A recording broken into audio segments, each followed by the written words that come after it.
So in this video, I'll be telling you a what if Hakari was the one in the Sendai Colony against Ryu versus Uro instead of Yuta, and I'll be wondering whether it will end up in the same conclusion.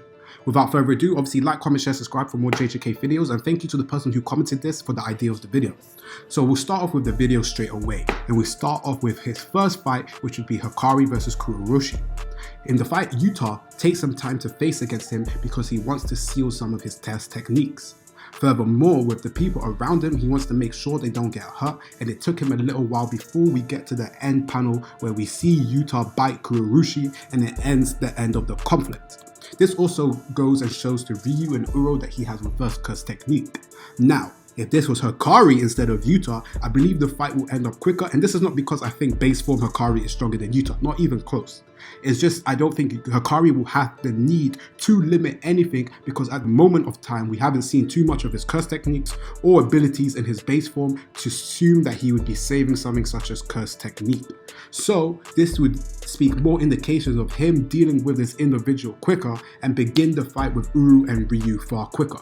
I believe this is also further evidence with the fact that his domain expansion has so many rules and things already, that Ryu and Uro will already have that process where they're deciding what they will do with Hakari once they get that info dump that we saw against Charles. So now that will end up in Hakari victory in my opinion, and I believe he will deal with Kuroshi just a little bit quicker. Now we get to the fight between Uro and Ryu. In my opinion, Hakari will actually have more difficulty with Uro than Ryu. Ryu has the better feats and is the stronger individual in my opinion, but in terms of the capability of the fight, I believe Hakari will have a far bigger issue with dealing with the sky technique that Uro can use. So as we can see, the beginning of the panel, we see Yuta uses his ability Mimic Cry to use cursed speech against Uro. Now we know Hakari does not have such abilities, but I'm assuming by this point he would have hit his jackpot. So for argument's sake, we're going to say he has his jackpot and he now has his unlimited curse energy. So now that he has unlimited curse energy, he's more than capable of dealing with someone such as Ryu. So this, in my opinion, will actually lead to the fight being quicker against Ryu, and obviously with the fact that his cannon-like ability with the Granite Blast is the main ability that Ryu uses, I believe Hakari with his immortality, his invincibility, and his unlimited curse energy would be able to deal with it far quicker and easier than with Yuta. And I just want to emphasize, I do not believe Hakari is stronger than Yuta. Even in his base form attacking, no, he's not stronger. That's not what I'm trying to imply. At this moment of time, he will still be in his jackpot, so he will have the unlimited curse energy, and he won't have to deal with the certain implications that Yuta had against the fight against Ryu. He won't have to deal with the loss of Rika, so the loss of his own curse technique. He won't have to lose with the fact that the freeway domain expansion would drain some of his curse technique and curse energy. He won't have to deal with all of those factors due to the fact that he would have unlimited curse energy due to him hitting the jackpot. And now that we know that it lasts 4 minutes and 11 seconds, I believe that is more than enough time he will have to deal with Ryu, as well as hit the jackpot for then the next encounter with Uro. I still believe Hakari ends up in the same conclusion as Yuta, and they both end up sweeping both these individuals. However, I think the way in which he has to deal with Uro will be done differently because at this moment in time, we don't really see him have many aerial abilities to counteract Uro. However, similarly, I think that's the same situation of Uro. Uro won't be able to do too much damage to him because he's immortal.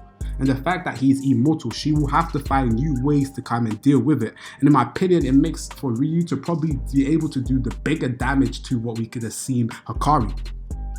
I believe Hakari would take up all this damage, but before he hits maybe his third jackpot, like we are in a situation in Hakari versus Kashimo, I believe he would have dealt with both of these individuals just for the simple fact that he is immortal. Once he is immortal and we've seen him get on his, what I could assume his role, he becomes such a terrifying opponent that only people such as Kashimo with their one-shot abilities can do so much damage. And from what we've seen, and obviously the brief indication of Uro and Ryu, we haven't seen them demonstrate too many abilities that are capable of one-shot kills to the level of somebody such as Kashimo. I think the ability of Hakari and the small feats of speed he has shown, I'll be able to evade and deal with Ryu far easier. So in case of potentially the strongest move available, which is his Granite Blaster, I don't believe he'll have too much trouble in dealing with it, similar to that of Yuta. He'll be able to maneuver him and especially be a little bit more reckless with the fact that he is immortal. And now that the fact that he would have an automatic curse reverse technique, it would allow him to deal so much more damage and in my opinion deal with these individuals a little quicker than Yuta. Therefore, I can conclude that he will be able to deal with both of the opponents just for the simple fact that his immortality and unlimited curse energy will allow him to make up for necessarily his fighting deficiencies that he has compared to Yuta. And this will kind of wrap up. I believe Hakari ends up in the exact same spot. He deals with Ryu and Uro with ease, and this is not to say that he is stronger than Yuta, because I don't believe he is. It's just the fact that once he hits his roll and hits his jackpot, what can any other real Jujutsu sorcerer that doesn't have one-shot kills or extremely broken domain extensions do against Hakari? If we're in a situation where Ryu and Uro both use a domain expansion, at the back end of that clash, we could see Hakari then use his Restless Gambler again if he was to hit the jackpot, to then have unlimited curse energy and overpower both of them. I believe no matter the matchup or the way you try to slice it, I don't think there's any situation that the same result doesn't occur. And I think this is even just from the brief indication of what we've seen from Hakari. And I think this speaks volumes with the fight with Kashimo. He's been able to demonstrate new abilities and new ways of ingenious to be able to deal with such a dangerous curse user. And it's why I think when we get to this fight, he would easily deal with them. But obviously, like, comment, share, subscribe, and what do you think of this video?